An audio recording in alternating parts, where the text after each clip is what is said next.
Good day, everyone. Our group synthesis of the 2025 UN SDG report shows that while the world has made progress in maternal health and reducing under 5 mortality, it is still far off track from achieving SDG 3 by 2030. Only one-third of all SDG targets are currently on track, and global health systems remain under heavy strain from post-COVID disruptions, conflicts, climate events, and rising non-communicable diseases. Universal health coverage reflects these inequalities.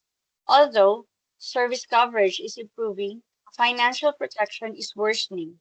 Today, around 4.5 billion people still lack access to essential health services, and catastrophic out-of-pocket spending continues to rise, especially in low and middle-income countries.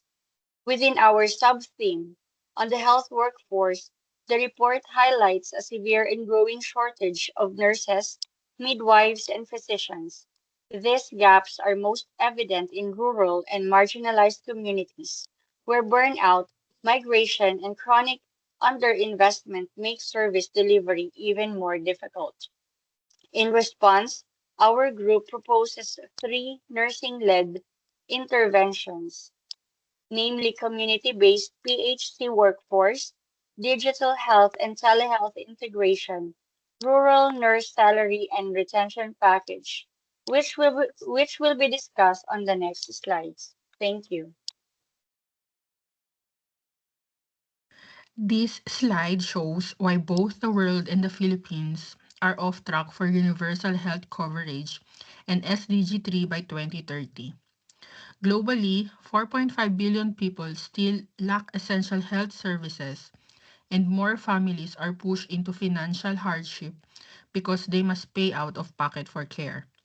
At the same time, there is a shortage of about 14.7 million health workers, especially in sub-Saharan and Northern Africa, which severely limits access to quality services. There has been progress in skilled birth attendance, increasing from 80 to 87%, but women in sub-Saharan Africa are still far less likely to have a skilled professional at birth. The Universal Health Coverage Service Coverage Index has stagnated, signaling that without urgent action, the 2030 benchmark of 80 or higher will not be met. In the Philippines, density is 5.44 nurses and midwives per 1,000 people, but they are concentrated in cities, while many rural communities remain underserved. The National Universal Health Coverage Service Coverage Index is only 55, and improvements since 2000 have been slow, reflecting persistent gaps in both coverage and financial protection. Workforce shortages and geographic disparities continue to block equitable access to essential care. The key message is clear: unless countries accelerate health workforce development, ensure fair distribution of health workers, and strengthen financial protection, achieving universal health coverage and SDG 3 by 2030 will remain out of reach. Thank you.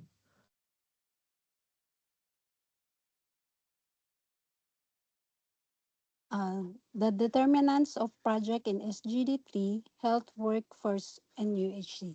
Our health system faces interconnected challenges at multiple levels. At the system level, weak infrastructure, workforce shortage, nurse migration, more burnout, and limited training opportunities continue to strain service delivery.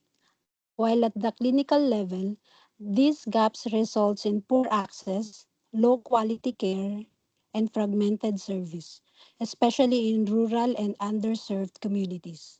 Externally, pandemics, climate change, disaster, conflicts, and poverty, and socioeconomic inequalities further intensify these pressures.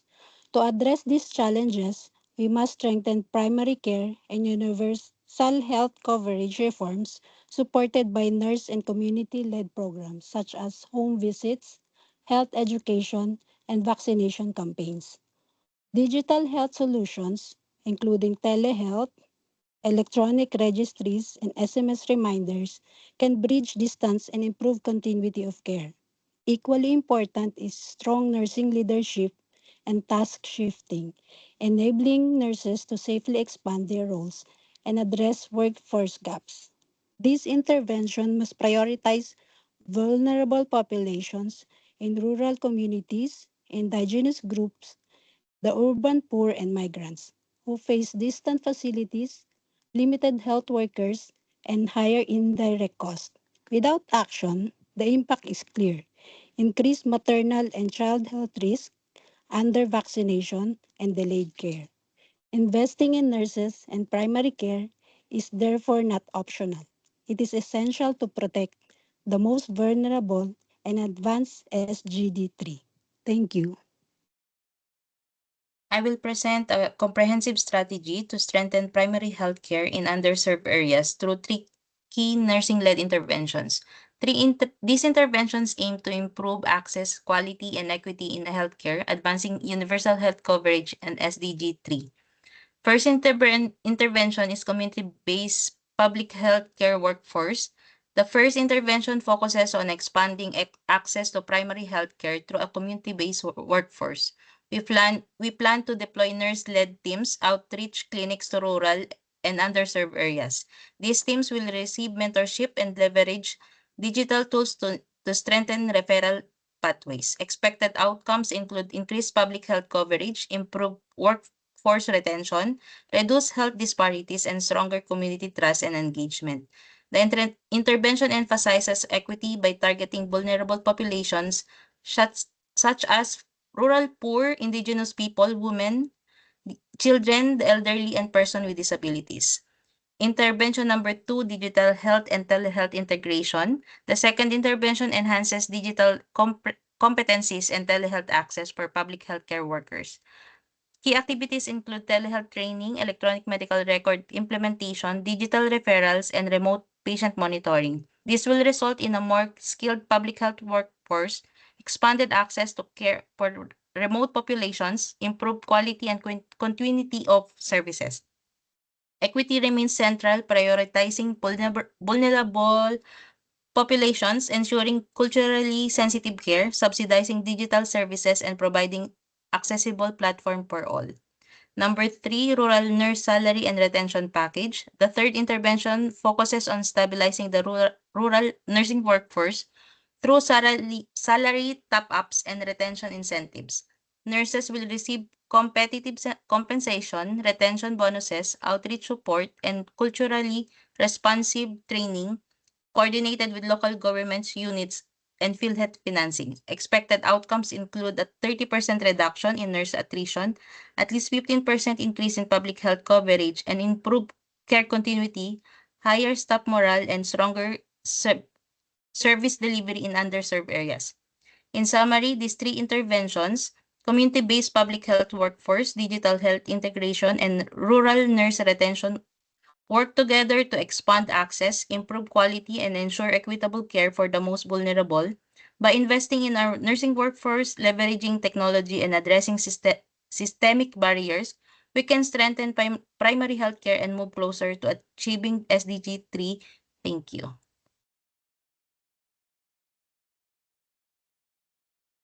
In closing, accelerating progress toward SDG 3 in the Philippines demands urgent investment in the nursing workforce. Our priority nursing-led policy intervention is the increase of entry-level nurse salary to salary grade 21 or 70,013 pesos per month, coupled with retention incentives to address the widening nurse shortage from 127,000 today to a projected 250,000 by 2030. This intervention can be implemented through amendments to the Philippine Nursing Act HB 5276 and SB 2694, beginning with the 2026 pilot in 10 DOH hospitals, followed by a nationwide rollout in 2027, supported by digital workforce tracking, Retention strategies such as rural service, forgiveness, mental health support, scholarships, and gender sensitive benefits will protect nurses while strengthening service delivery. Monitoring and sustainability will be ensured by tracking retention rates, vacancy fills, and SDG 3 indicators through the OH and PRC dashboards, funded by allocating 1% of the UHC health budget and supported by advanced practice nursing regulations. MSN prepared nurse play a critical role as policy advocates, system leaders, and equity champions, bridging evidence, practice, and legislation. The message is clear. Fair pay and strong retention incentives are essential to produce nurse migration, strengthen UHC, and secure the future of healthcare in the Philippines. The call to action is now. Policymakers must pass these reforms and nursing leaders must lead their implementation because without nurses, there is no health system. Thank you.